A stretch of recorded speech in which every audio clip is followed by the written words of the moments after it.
So in this video, I want to demonstrate using the Digit Management System as a cache for large numbers of files, such as photos, documents, or audio files. Now the Digit system allows you to create millions of digits and put tags on everything and then find things very quickly based off of those tags.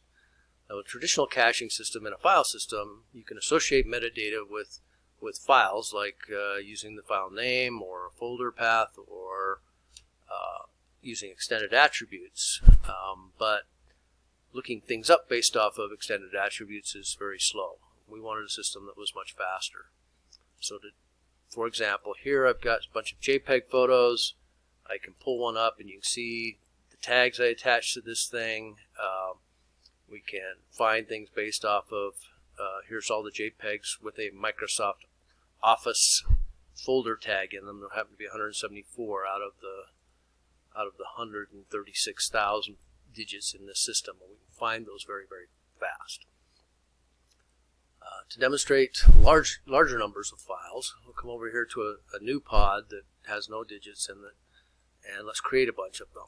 So we'll just call this, A. We're going to put a bunch of audio digits in them, and we're going to create 1 million of these things.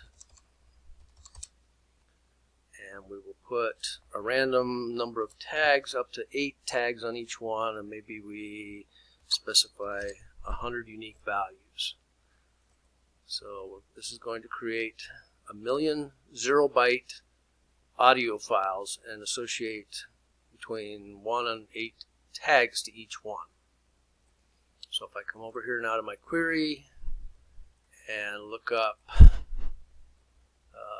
my files, you'll see all my audio. This one happens to have 5, and here's the random tag values that we attach to each one. So now we want to create a custom query and say we want to find all the audio that have a couple of unique tags on them. Call this VVV.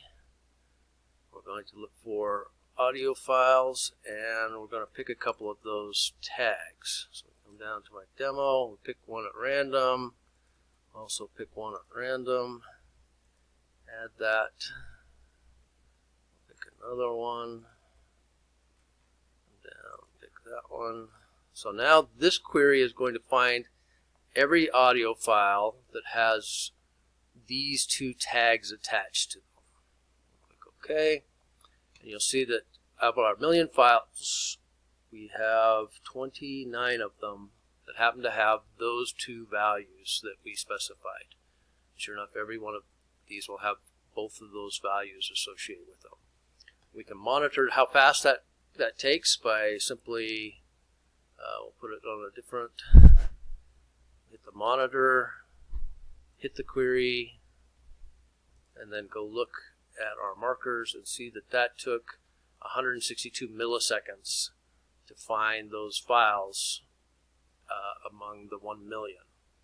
So about 1/10 of a second, little more than that. This machine I'm running on is a 10-year-old quad-core processor. I have a laptop that I do the same thing on, and it comes back in less than 1/10 of a second, about twice as fast as that.